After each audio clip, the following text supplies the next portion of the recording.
Primeira coisa, queria dizer que hoje é um dia muito especial. O Ricardo de Sá vai falar, né, sobre a utilização de forças de caráter na clínica. O que acontece? É óbvio que isso é uma palhinha, né? A gente está no momento de supervisão, isso vai ser uma palhinha de tudo que a gente está gravando no nosso curso sobre técnica, essa metodologia para tratamento da depressão. Então, é claro que hoje não vai dar para aprofundar muito, mas o Ricardo vai brilhantemente, como sempre, falar sobre essa utilização das forças de caráter na clínica, né, Ricardo? Isso aí. Então, gente, olha só. Eu hoje vou ser bem direto, vou direto ao ponto, mas falar coisas que eu acho que são importantes, né? E vou aqui compartilhar uma apresentação e, na medida do possível, a gente pode também responder perguntas depois, tá? A primeira coisa, gente, eu acho que é fundamental a gente dizer que quando a gente trabalha com esquemas e com forças, uma coisa importante é que você nunca vai começar trabalhando com psicologia positiva. Nunca. Você vai sempre começar trabalhando a partir das narrativas, você vai sempre começar trabalhando a partir dos esquemas, você vai ter que primeiro trabalhar muito a escuta ativa, principalmente se você recebe um paciente que está com demandas. Porque se ele tá com demandas, se ele está supostamente, sei lá, né, deprimido ou com alguma questão, não adianta você começar com psicologia positiva, porque não vai funcionar. Não vai funcionar. Essa é a primeira regra que eu acho que é fundamental. Né? Então, a gente que já está trabalhando com isso há mais tempo, né? Primeiro que quando ele chega, já tem muita coisa, já tem anamnese, já tem o teste de esquemas. Então, se você começa a empurrar muito o teste, o paciente fica meio assim, olha, peraí, é muita coisa, ainda mais se ele está logo no início do processo. Né? Bom, então, isso é uma coisa que eu acho que é fundamental. Outra coisa que é fundamental é o seguinte, a gente, quando começa a trabalhar forças, você tem que saber que as forças elas são um recurso que o paciente vai ter para o enfrentamento dos esquemas. Todo mundo vendo a apresentação aí? Sim. Beleza, então vamos lá, gente. Fundamental é a gente contextualizar. Nós estamos vivendo a pandemia, ela vai ser um marco civilizatório. Nós estamos migrando do ambiente VUCA para o ambiente BUNNY. O que é isso? Isso é fundamental, gente. Nós vínhamos caminhando num ambiente de mundo com volatilidade, incertezas, complexidade, ambiguidade. Isso está baseado numa pesquisa do Hofstede. Depois nós estamos caminhando para o mundo BUNNY, que é um mundo frágil, ansioso, não linear e incompreensível.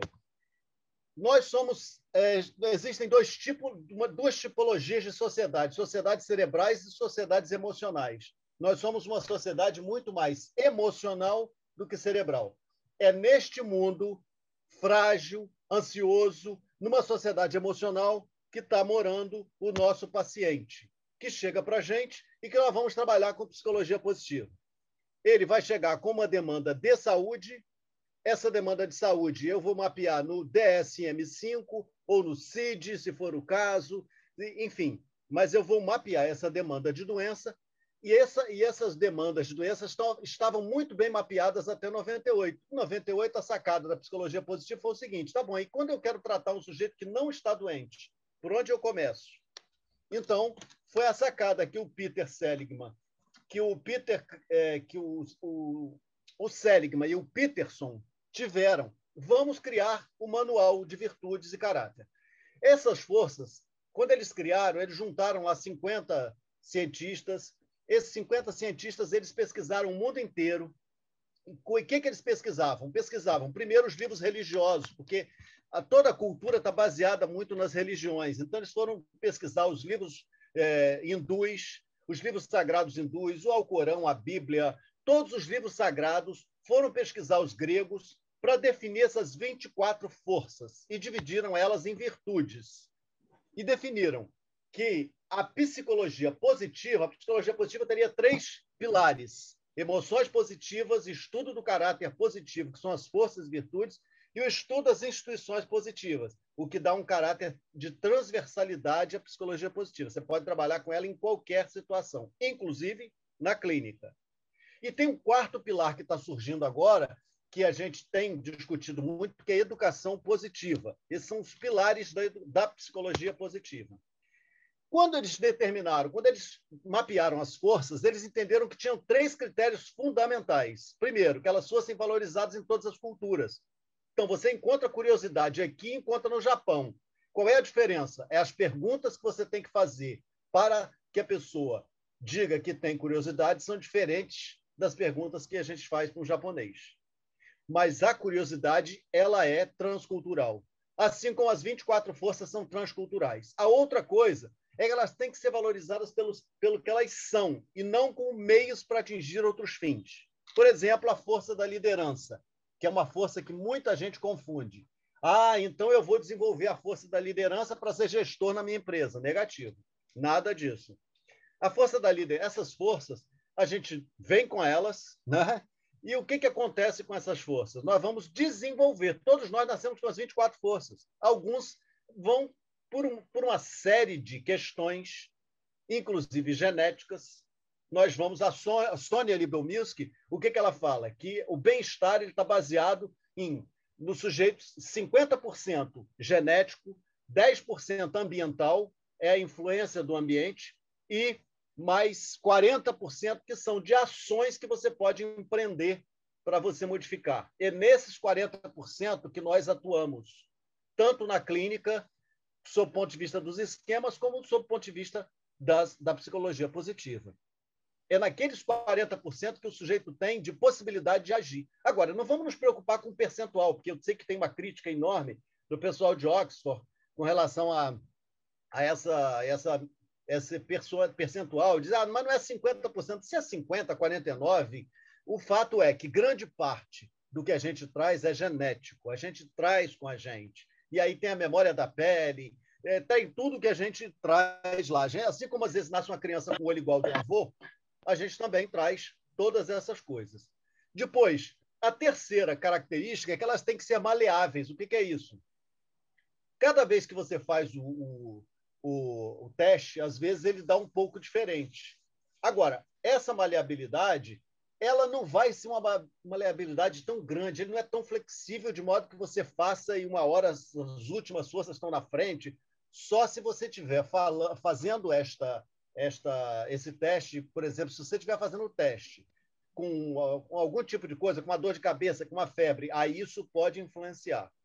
Se tiver com algum tipo de doença, algum tipo de enfermidade, ou se você tiver, sei lá, teve uma briga familiar, você vai lá e faz o teste, porque eu quero ver agora quais são minhas forças, dá tudo errado. Tudo errado, não é para isso, né? Bom, por isso é que a gente também tem que saber, tem que ter a sabedoria de perceber qual é o momento da gente aplicar o teste de virtudes e forças na clínica, tá? E por isso é que às vezes dá um pouco diferente. O que acontece? Muita gente vai lá, faz o teste, acha que não ficou do jeito que ele queria, vai lá e começa a fazer de novo. Aí bota outro e-mail, começa a fazer com outro e-mail.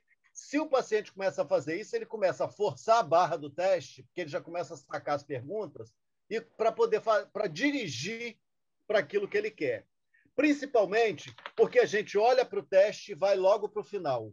Todo mundo tende a ir para o final e dizer, nossa, como deu amor em 24, eu sou uma pessoa tão amorosa e está dizendo que eu não tenho amor. Não é isso. Não é isso. Nós vamos ver que não é isso. Todos nós temos as 24 forças. Se deu em cima, embaixo, no meio, tem um significado, sim. Mas nós vamos ver aqui a importância disso. As virtudes, elas são categorias de ordem superior, gerais, dentro das quais se desenvolvem as forças de caráter. Então, são 6 virtudes. Essas virtudes se dividem em 24 forças de caráter. Agora, para além disso, tem o contexto familiar, laboral, escolar, social, comunitário, que nós vamos trabalhar com o quê? Terapia de esquemas. Para além disso, tem as temáticas situacionais. Então, para além da classificação do VIA, as pessoas têm hábitos, costumes, têm a própria influência cultural, influência familiar. Então, essas temáticas situacionais, que é a cultura do país. O Brasil é um país muito grande, você vai no Nordeste, tem determinados hábitos, determinadas questões. a gente vê nos programas e tudo que tem diferenças, isso tudo impacta. E por que é importante isso? Porque às vezes você recebe uma pessoa que está morando lá na Suíça, você vai atender um paciente agora online que é do Rio Grande do Sul. Então você tem que observar todas essas coisas, tá? O teste, todo mundo sabe, que está lá no VIAME. A teoria do bem-estar é a base da psicologia positiva, né? Que é baseado nas emoções positivas, engajamento, sentido, realizações e relacionamentos positivos. Isso significa o seguinte: todas as forças, nós vamos desenvolver as forças para que a gente tenha mais emoções positivas, mais engajamento, mais que a vida faça mais sentido, que a gente tenha propósito, que a gente trabalhe as nossas realizações, que a gente amplie os nossos relacionamentos positivos. Na medida que a gente trabalha essas forças com o paciente para que a gente amplie esses 5 pontos, nós estamos trabalhando no florescimento desta pessoa. E ela é aplicável a todas as categorias. Agora, gente, vem uma coisa muito importante, que é o que eu chamo das grandes chaves. Você fez o teste. Tem lá o seu teste, vocês devem estar com o seu teste aí. As 5 ou 6, se a pessoa quiser muito, as 7 primeiras forças, podem ser consideradas as forças de assinatura. Saber quais são as forças de assinatura é só o primeiro ponto. Tá? Além disso, o que é fundamental? É fundamental que a gente comece a olhar para uma coisa que é nova dentro da psicologia e que há uma discussão muito grande dentro da psicologia positiva, que é como é que você trata o subuso das forças e o excesso das forças ou o hiperuso das forças. Saber, por exemplo, que você, você deve fazer um teste com o cliente, porque isso é uma outra coisa interessante. O cliente chega para você e diz: olha, meu teste deu maravilhoso. Ou então diz: olha, esse teste tem algum problema, porque só deu coisa boa para mim. Na verdade, as 24 forças, elas não têm nada de bom ou de ruim. Elas são recursos exatamente para você enfrentar as adversidades. Então, há essa impressão de que só tem coisa boa. Agora, gente, saber o resultado do teste não é nada. Se você olhar para o resultado do teste, ficar olhando e achar lindo, é que nem horóscopo. Não funciona, não tem nada a ver. Você vai precisar olhar para o teste e perceber, primeira coisa, as 5 ou 6 primeiras forças, forças de assinatura. Cada força dessa, você vai fazer um teste com o paciente e põe uma régua de 0 a 10 e vai perguntar para ele: olha, vamos colocar o seguinte: 0 a 10 positivo e de 0 a 10 negativo. 0 é o uso que você faz bacana, você acha que usa bem. Agora, você tem criatividade, mas você acha que você usa demais essa criatividade. Inclusive, como é que é o uso demais dessa criatividade? Né? Por exemplo, tem algumas pessoas que usam tanto a criatividade no mundo do trabalho que ela começa a incomodar. O que é isso? Por exemplo, aquela pessoa que por exemplo, eu cuidei de uma pessoa que era uma economista, que ela trabalhava numa área financeira e ninguém queria trabalhar com ela. Por quê? Porque ela queria mudar tudo toda hora, uma pessoa que tinha criatividade, curiosidade lá em cima. E o que ela queria fazer? Ela queria mudar aqueles relatórios que você precisa de ter um histórico. Então, ela queria toda hora entrar com uma coisa nova e aí as pessoas começaram Ela veio para mim dizendo que ela sofria bullying. E nós descobrimos que não era bullying, que ela tinha curiosidade, que ela tinha... E aí, essa moça, conclusão, para terminar, ela foi deslocada para a área de marketing. Hoje ela é gerente na área de marketing, está fazendo curso de marketing, está super feliz e não quer nem saber de economia mais. Mas ela descobriu que ela entrou como economista, fazia uma coisa que ela achava que gostava, mas a criatividade dela era demais, acabava atrapalhando ela como profissional. Né? Então, o hiperuso... Agora, você vai me dizer assim: o hiperuso então é ruim? Não, não é bom nem ruim. O subuso é ruim? Não é bom nem ruim. Depende do que você faz com isso. Vamos supor a Elke Maravilha, que todo mundo conheceu. Ela podia ter, por exemplo, a força da criatividade, e nessa força da criatividade ela usava demais. Ela ia para onde? Para a excentricidade. O que ela fazia com a excentricidade? Ela criou um personagem, ganhava dinheiro e sobrevivia com esse personagem. Isso é bom ou ruim? Depende. A pergunta é ela que teria que responder. Né? Porque é um personagem que ela criou, excêntrico, né? Ela provavelmente é uma pessoa com bastante criatividade, e aí ela fez disso uma coisa boa, fez, né, da limonada lá, dos limões, uma limonada, ou talvez até um suco de uva, não sei. Então, gente, o que você faz com isso é que é importante. Por isso é que fazer o teste é o primeiro passo. Depois, nós vamos analisar se ele usa bem, pouco ou muito essas 5 ou 6 forças. Nós vamos pegar as 5 ou 6 forças e vamos analisar como elas se combinam. Por exemplo, eu tenho uma paciente que ela me disse, olha, Ricardo, deu tudo bem para mim, eu estou ótima, deu gratidão, deu amor, deu, olha, só coisa boa lá em cima. Deu esperança, só que essa pessoa ela tinha esquema de subjugação, submissa, pessoa, ela não sabe, sabe aquela pessoa que está, nós fizemos a roda da vida e ela colocou aí ela colocou saúde, trabalho, colocou cada fatia uma coisa e no final ela falou, olha, tem uma fatia aqui que eu não sei o que colocar, vou deixar em branco. Eu falei, então tá bom, deixa em branco. Aí no finalzinho ela falou assim, já sei, eu vou colocar o meu nome. E qual foi a reflexão que eu fiz com essa moça? Olha só, todas as situações de vida sua estão na sua frente, a saúde, o trabalho, o casamento, os filhos, está tudo na sua frente, você é a última. Você foi a última fatia da roda da vida que você pensou. E olha, você tem amor, você tem esperança, você tem caridade, você tem tudo de bom, que como você disse, mas como é que você está usando isso? Então, como é que essas forças se combinam? Por exemplo, uma pessoa que tem forças da justiça, liderança, bravura, e tal, imparcialidade, se ela tiver essas forças todas concentradas como força de assinatura, ela pode se tornar uma pessoa muito dura se ela fizer o uso excessivo dessas forças. Ricardo, o ideal, então, é uma combinação dessas forças? Não existe ideal. O ideal é você trabalhar em cima do resultado que você tem, porque essa é a pessoa. Outra coisa também há alguns cientistas hoje que recomendam, você começa então a reforçar aquelas forças que estão lá embaixo para elas subirem. Para mim, na minha opinião, isso não faz sentido. Por que não faz sentido? Porque esta é a lógica de mundo que a gente tem. Como é a lógica de mundo que a gente tem? A gente é sempre lido pelo pior. Quando a criança chega com um boletim em casa, você olha e vai ver o quê? As notas boas, você vai dizer, que notas boas, que ótimo, português, geografia, que coisa linda. Tem um probleminha em matemática aqui, depois a gente conversa. Não é assim.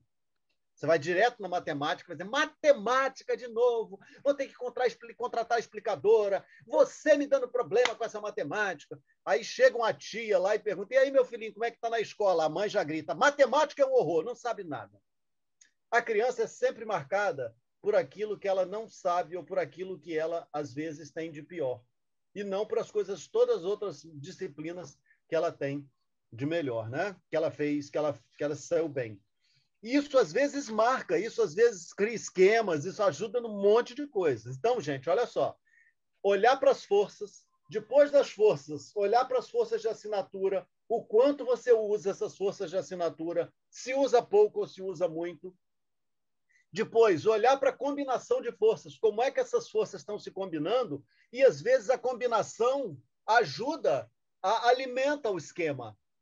Então, como é que a gente começa a trabalhar junto com esquema e forças? Olha só, olha para as forças, como é que essa combinação, às vezes, ela ajuda, ela produz, ela reforça o esquema.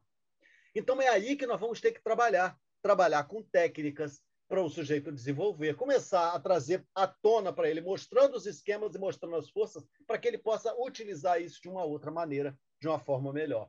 Aquela moça que era lá focada em criatividade na área financeira, quando ela acabou tendo que ser uma questão de carreira, orientação de carreira.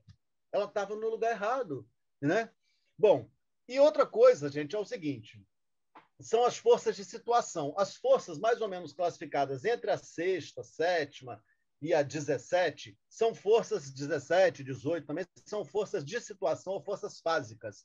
Não significa que sejam forças mais fracas. Elas são forças medianas que a qualquer momento você pode sacar essas forças. Elas podem subir, porque são situacionais. São forças situacionais. São forças que, por exemplo, se você frequenta uma igreja, na hora que você está lá na igreja, você é líder daquela igreja e tal, não sei o que, tal, blá, blá, blá, blá, enfim, você também ali faz um trabalho social. Então, ali pode ser que, por exemplo, você ali vai encontrar, vai deixar daquele momento ali fluir mais outras forças, tá? Generosidade, enfim, você vai deixar fluir outras forças que nem são as suas principais, mas são situacionais. Naquele momento em que essa força é demandada, você trabalha ela. Por isso, gente, é que as forças são maleáveis. Lembra que é uma das características das forças? A gente não pode fazer o teste e dizer você para sempre é isso aqui. Não, o teste é como se fosse um retrato 3x4 que a gente olha quando tinha 8 anos, 9, 12, 25, 30. Você olha, você vê que são os mesmos traços, mas são a mesma pessoa em fases diferentes. Então, olhar para as forças, quais são as forças de assinatura, se usa muito ou pouco, se o subuso e o hiperuso, depois eu vou dar a dica para vocês, né, de como classificar isso. Existe a combinação de forças, como é que essas forças se combinam, existe como é que essas forças estão impactando nos esquemas, como é que os esquemas podem, como é que você pode trabalhar forças e o próprio enfrentamento, o próprio sistema de enfrentamento dos esquemas. Mostrar que a pessoa tem situações, forças de situação ou situações ou forças fásicas. Então, quando o paciente diz assim, então eu quero trabalhar as últimas, o que ele está fazendo? Ele está reproduzindo a lógica que diz que você tem que ser bom em tudo. Se você não tem lá algumas forças que estão lá no final, não se preocupe se está lá no final uma força ou outra, não tem problema. Isso não é um problema, né? Se essa força está mais para o final ou mais para o meio. É como você lida com isso. E como é que você sabe dessas forças? Como é que você confirma? Tem várias técnicas. Você vai olhando para as narrativas desse cliente, as narrativas, as histórias que ele vai contando da vida dele. Nós vamos passar no curso também várias técnicas. Vamos mostrar no curso várias técnicas para você trabalhar no início do processo, no meio do processo, do meio para o final e técnicas para você finalizar o processo. Agora, essas técnicas todas, elas são técnicas para a gente, não é essa, é uma ferramenta, uma caixa de ferramentas. Você tem que saber com que paciente você usa, em que horas você usa. Você não pode empurrar técnica para cima do paciente, porque também você estressa se você fizer isso, né? Bom, então, gente, forças de assinatura, para resumir, são aquelas que nos identificam, são fundamentais para definir quem nós somos. Elas são expressas naturalmente e as pessoas com quem convivem reconhecem em nós essas forças. No curso, nós vamos dar uma técnica muito bacana de avaliação de 360 graus para que você perceba como é que você é visto pelas pessoas. Depois, a combinação de forças. As forças nunca estão sozinhas, elas crescem e agem em conjunto. Ao trabalharmos uma, nós estamos trabalhando todas as outras. Por isso, reconhecer que elas se combinam dentro de nós é fundamental. Então, olha só, quando você trabalha uma força, você trabalha com algumas técnicas, você reforça naquele paciente, tem um errinho aí na combinação, aí na palavra. Quando você reforça para o paciente aquela, digamos, né, aquela força, faz com que ele possa, digamos, trabalhar mais aquela força dentro dele. Cada força, ela sempre tem uma ligação com outras forças. Isso é uma coisa que a gente precisa entender que é fundamental. Então, por exemplo, o livro que eu vou mostrar para vocês aqui no final, ele também é um livro interessante, que trata de intervenções com forças de caráter, mas que tem mais de não sei quantas intervenções, mas são intervenções clássicas da psicologia positiva. Nós vamos passar no curso intervenções práticas, bem práticas, com modelo, com gráfico, como é que se aplica, vai ser bem legal. Inclusive, a gente tem no curso algumas aulas em que eu e a Adriana vamos discutir casos e mostrar como é que você trata um caso combinando forças e esquemas. Né? Tem uma aula só de casos. As forças situacionais ou fásicas são aquelas que nós vamos buscar lá dentro de nós e, se for preciso, elas vão vir à tona rapidamente. A pessoa, às vezes, não tem bravura. A bravura é uma força situacional. Aí alguém faz alguma coisa com teu filho, você pula na frente, aparece a bravura, não sabe de onde. Força situacional. Então, é isso. Né? Bom, o livro que eu falei para vocês de intervenções é esse aí, que é o livro do Seligman. Nesse livro, você tem a tabela de subuso e excesso. Eu e a Adriana estamos estudando, porque nós vamos também colocar no curso uma outra tabela, um pouquinho diferente dessa, porque nós somos ousados, né? Eu e a Adriana, a gente vive ousando. E olha, existe a tabela original do Peterson, que é uma tabela muito interessante em inglês, eu só tenho ela em inglês. E essa tabela do Peterson, ela inclusive tem uma força, ela tem o uso ótimo, o subuso, o excesso e o contrário da força, porque o contrário da força tem a ver com os transtornos. Isso é que eu falei para vocês que é novo, que está em estudo e que eu, inclusive, estou estudando isso, estudando muito. Como é que a gente pode trabalhar, por exemplo, uma pessoa que tem gratidão, o que a ingratidão provoca, que tipo de transtorno que tem ligação com a ingratidão. Assim como a culpa, a vergonha, todas essas coisas produzem transtornos, produzem doenças, inclusive físicas, né, gente? A gente sabe que a culpa produz tumor, né? A culpa é uma coisa terrível. Aliás, é uma das coisas mais difíceis da gente trabalhar na clínica, é culpa e vergonha. São duas coisas dificílimas de você trabalhar com o paciente, né? Então, nesse livro, você tem uma tabela, que é a tabela básica, é a tabela que o Seligman aprovou, que, né, esse livro aí é um livro que foi feito pelo Ryan Nimick, mas que está lá aprovado pelo Seligman, né? Você tem também um outro livro do Tayeb Rashid, que também não está aí, mas eu posso mandar para vocês, posso colocar, que é Psicoterapia Positiva, onde ele trata muito de casos, muito de casos, e vai mostrar cada caso, como é que ele atuou, que tipo de caso, enfim. Então, gente, olha só, o que era a ideia de hoje, né? Porque são 5 pessoas, eu vou trabalhar até 15 para as 6 com vocês e quero deixar uns 5 minutinhos aqui para perguntas, se alguém tiver perguntas, que certamente tem, né? Quero ficar agradecido a todo mundo aí pela escuta. Meu e-mail, o e-mail tem um outro e-mail, depois eu passo o meu outro e-mail para vocês, tá? Enfim, deixa eu interromper aqui o compartilhamento e abrir um pouquinho para perguntas, para quem tiver algum tipo de pergunta. Então, gente, olha só, não é uma coisa simples a gente simplesmente mapear as forças, mapear os esquemas e juntar as coisas. Não é. Mas a gente tem que começar a fazer isso.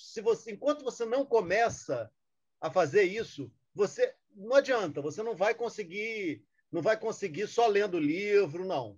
Você sabe, você tem que começar, tem que experimentar. Pega um paciente mais leve, não pega aquele que tem um comprometimento muito grande, ou pega um paciente que já está há mais tempo e que você já tratou melhor os esquemas, e aí você aplica o de força e começa a ver como que ele vai reagir bem, porque o paciente reage muito bem quando ele sabe que ele tem dentro dele as forças, porque as forças elas têm um dado muito interessante. Elas têm esse dado de recurso interno para o enfrentamento dos esquemas. Isso faz uma diferença enorme, gente. Enorme, enorme, né? Mas eu queria saber de vocês, ficou alguma dúvida? Assim, porque aqui eu dei um highlight, né? Era para fazer isso mesmo, dar assim, uma geral sobre forças, porque é claro que depois tem muita coisa além disso. Então, olha só, o livro é esse aqui que vocês estão vendo, Psicoterapia Positiva, do Tayeb Rashid. Ele deve vir ao Brasil, o Helder Kamei deve trazer ele ao Brasil e ia trazer antes da pandemia, né? Que também é muito legal do Ryan Nimick. Mas esse negócio do subuso, só para vocês terem uma ideia, eu tenho uma pessoa que tem contato direto com o Ryan Nimick. E ele falou para esta pessoa que há uma enorme discussão, porque a própria tradução para o português e para o espanhol tem muita coisa ainda confusa. Então, nós estamos trabalhando numa tabela provável que nós vamos liberar lá no curso. Toda é assim. Então, é isso que eu estou dizendo. O que é o contrário de uma força, por exemplo? Aí a gente tem que... a gente só não pode ser... Uma coisa que é fundamental é sair daquela dicotomia de bem e mal. Não tem nada bem, nem bom, nem ruim. Tudo depende de como você usa isso, tá? Tudo depende de como você usa isso. Então, por exemplo, vamos supor uma pessoa que... Qual é o contrário de criatividade? Uma pessoa que é criativa, uma pessoa que... Né, seria o quê? Uma pessoa embotada? Uma pessoa para dentro? Uma pessoa que a gente hoje consideraria com limitações? Então, essas limitações de uma pessoa que é o contrário do criativo, que poderia ser... A gente poderia classificar de diversas formas, né? Mas poderíamos classificar como até uma pessoa, digamos assim, né? Enfim, eu não tô querendo ser reducionista, mas vamos tratar assim: o criativo é uma pessoa que ele é o embotado. Esse embotamento, essa coisa para dentro, que vai fazer com que ele, às vezes, tenha medo de se expor em público, aí ele vai fazer 500 cursos de fala, ele vai ter um monte de questões que ele vai querer trabalhar, porque falta criatividade. Como falta criatividade, na medida que ele faz um esforço danado para ter coisas que ele não consegue ter, claro que ele vai começar a se transtornar. Isso vai começar a perturbá-lo. Você sabe que esse embotamento da criatividade, né, é muito comum na esquizofrenia. Principalmente, e a gente nem fala mais de transtornos de personalidade, transtornos mais graves também, quer dizer, a falta de uso dessa força pode piorar transtornos graves, inclusive esquizofrenia. E aí a gente vai lá para o filme da Nise da Silveira, né? Da Nise da Silveira, quando ela promove essa criatividade, ela promove essa expressão criativa, a loucura é muito mais direcionada positivamente, não é isso? Então, é maravilhoso quando a gente pensa nesse subuso e hiperuso da força e pensa sobre transtornos de uma forma geral, né? A gente pode pensar de várias formas e de vários níveis. Se uma pessoa, Isso. por exemplo, não utiliza a criatividade, tem a criatividade como uma força de assinatura, ela pode se deprimir também. Eu sou impedida Isso. de usar, né? Então, lembra de um termo chamado esquizotímido, né? Isso. É o esquizotímido. É o sujeito, entendeu, Heloísa? É o Sim. sujeito que vai para o lado contrário desta força da criatividade. Para cada força existe um contrário. E esse contrário tem a ver com essas dores internas, com essas questões que transtornam o sujeito. Então, eu não quero falar muito disso, porque como é uma coisa que ainda a gente não tem uma coisa assim muito conclusiva. Há uma discussão enorme sobre isso, inclusive se realmente, de fato, o contrário de algumas forças, a gente consegue chegar a um transtorno.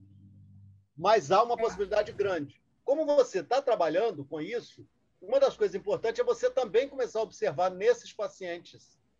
Se esses pacientes, se você conseguindo aplicar o teste de forças, se a força que aparece, ao invés de ser excesso ou subuso, se não aparece o contrário dessa força. Uma coisa que você tem que olhar para os testes, olhar para as forças e começar a fazer essas conexões. Porque a psicologia positiva é uma ciência nova, viva, os cientistas estão todos aí, né? A gente sabe que nós temos, por exemplo, 3 grandes fases, só para fechar. A primeira fase foi a fase da positividade, que a gente foi para o excesso de emoções positivas. A segunda fase, a gente ficou naquela coisa da dicotomia, emoções positivas e negativas. Veio Paul Wong, a segunda onda. Agora vem a onda da complexidade. O que é a onda da complexidade? Ninguém é feliz sozinho, nenhum homem é uma ilha. É o seguinte, na hora que você começa a trabalhar o sujeito, ele começa a melhorar e o campo em torno dele também.